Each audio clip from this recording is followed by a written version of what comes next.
moi drodzy, BMW pokazało właśnie odświeżoną paletę średnich GS-ów, czyli BMW F800 GS, F900 GS-A, czyli GS Adventure i tego, który najbardziej nas dziś interesuje, czyli F900 GS. I jeśli myśleliście, że w bawarskiej marce oznaczenia na przykład samochodów mogą powodować mętlik w głowie, to teraz zaczniemy tego doświadczać także w motocyklach, bo nowy F800 GS, który nadchodzi, totalnie nie będzie tym samym, co kilka lat temu występujący jeszcze F800 GS. Przyjrzyjmy się na początek właśnie jemu, czyli nowemu F800 GS. Jest to motocykl, który będzie skierowany niejako do początkujących, do rozpoczynających swoją przygodę ze średnimi motocyklami Adventure i jest to propozycja zorientowana najbardziej szosowo w tej swojej rodzinie. Motocykl jest postawiony oczywiście na kołach z odlewów, ma stosunkowo niską kanapę, odrobinę mniejsze skoki zawieszeń i troszeczkę słabszy silnik. Mimo wszystko silnik, który zasila ten motocykl, to zrewidowana jednostka o pojemności blisko 900 cm i w tym przypadku oferuje moc 87 koni mechanicznych i 91 Nm. Klasycznie także, jak to w przypadku BMW, ten model będzie oferowany fabrycznie w wersji Restricted, w wersji dla posiadaczy prawa jazdy kategorii A2. I jak mówi producent, oferuje przyzwoite osiągi za naprawdę niezłe pieniądze, bo F800 GS na 2024 rok zacznie się od zaledwie jak na bawarską markę, nieco ponad 50 000 złotych. Kolejnym nowym modelem, a może jednak tylko troszkę odświeżonym, będzie F900 GS Adventure. Odświeżonym dlatego, że jeśli przyjrzycie się detalom, bardzo mocno ten motocykl jednak przypomina wciąż swojego poprzednika bezpośredniego, czyli F850 GS Adventure. Ta wersja to dopasiona w akcesoria pełnoprawna wyprawówka. Ma wiele fajnych i zrewidowanych detali, więc mamy troszeczkę inne panele boczne, troszkę inaczej wygląda dziób, ale bardzo znajomą lampę. Mamy duży bak, 23 litry, mamy w pełni regulowane zawieszenie, a jeśli sobie dopłacicie, to będziecie mieli także elektrycznie regulowane zawieszenie tylne. Tutaj także znajdziemy silnik o pojemności blisko 900 cm, czyli ten sam, zrewidowana jednostka, rzędowa dwójka. I różnica jest taka, że w 900C w stosunku do 800 nowej mamy już podniesioną znacznie moc do 105 koni i 93 Nm. Te 105 koni to jest aż o 10 więcej w stosunku do poprzednika. Mimo wszystko mam wrażenie, że F900 GS-A to taki facelifting i ten motocykl to zrewidowana F850, bo jeśli popatrzycie na linię, na tylną sekcję motocykla, na kanapę, na dziób, na przód, na lampę, tak naprawdę wszędzie ten motocykl różni się od poprzednika w zasadzie detalami. Więc wiecie, fajnie, że F900 GS-A przyjedzie i będzie nowy, ale tak naprawdę newsa dzisiejszego odcinka robi on, czyli F900 GS. Zupełnie nowy F900 GS to terenowy Adventure i widać tutaj, że BMW postawiło na obecnie, wydaje mi się, trendujące bardzo kierunki, czyli zbudowanie mocnego, silnego motocykla w wadze średniej, ale takiego dedykowanego rzeczywiście naprawdę do jazdy terenowej, a nie tylko do tego, żeby troszkę tą jazdę, powiedzmy, udawał. Zdecydowanie w tym przypadku wygląda, że F900 GS, ten nowy, został zrewidowany, przeprojektowany i zoptymalizowany w kierunku jazdy terenowej.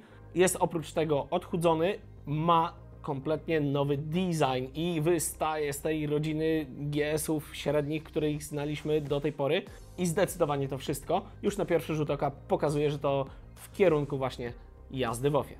Mnie osobiście bardzo to cieszy, bo to znaczy, że dostaniemy w przyszłym roku kolejny motocykl, który dołączy do jeszcze nie tak dawno stosunkowo bardzo pustej mikroniszy w świecie motocykli średnich adventure'ów, czyli tej klasie wyższej średniej i będzie pełnoprawnym, konkretnym konkurentem i kolejną opcją do wyboru obok takich wspaniałych motocykli jak KTM 890 Adventure, Honda Africa Twin chociażby, czy Ducati Desert X.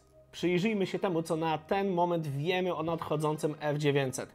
Po pierwsze, producent bardzo mocno chwali się mocno obniżoną masą i mówią, że uzyskali czy zaoszczędzili wiele kilogramów w sekcji tylnej, w subframe'ie, czy w układzie wydechowym, czy z przodu motocykla, a także w silniku i w wielu innych elementach.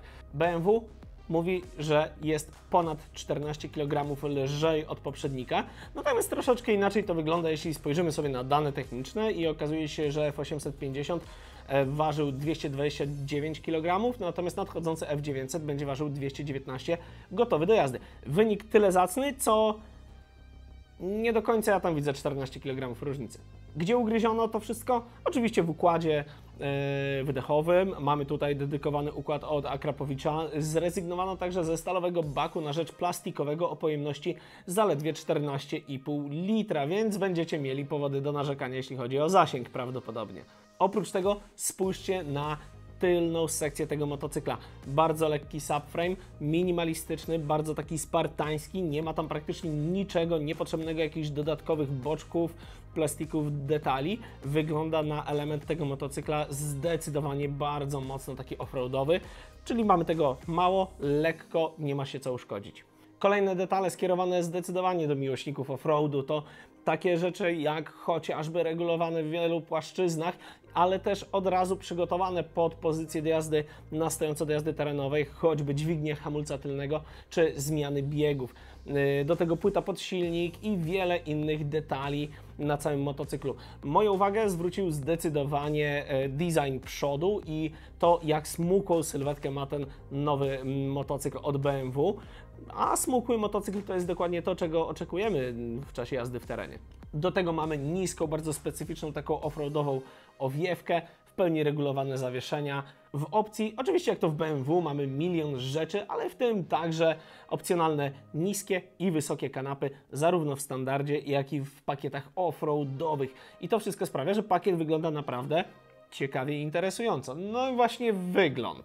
Tu pytanie do Was, bo bardzo jestem ciekaw Waszych opinii, jak Wam się podoba. Czy nowy GS F900 jest hot or not? Bo designersko zdecydowanie zrywa z tym, do czego przyzwyczaiło nas BMW od lat. Ma kompletnie inną lampę, kompletnie inny design przodu, prawie nie ma dzióbka i wygląda zupełnie inaczej od wszystkich praktycznie swoich braci. Jestem niesamowicie ciekawy, piszcie komentarze, bardzo chętnie z Wami podyskutuję, przeczytam Wasze opinie, co sądzicie o tym, jak wygląda, jak prezentuje się nowe BMW.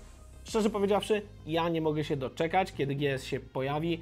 Ja już tam sobie zapuściłem swoje sieci i rzuciłem spławik, czekam na informacje, kiedy się pojawi i kiedy będzie dostępny, żeby nim pojeździć, a tymczasem czekam, tak jak wspomniałem, na Wasze opinie i widzimy się w następnym materiale. Trzymajcie się, cześć. Aha, jeśli podobał Wam się ten odcinek i lubicie treści o motocyklach, to nie zapomnijcie subskrybować. Zdecydowana większość z Was ogląda ten kanał bez subskrypcji.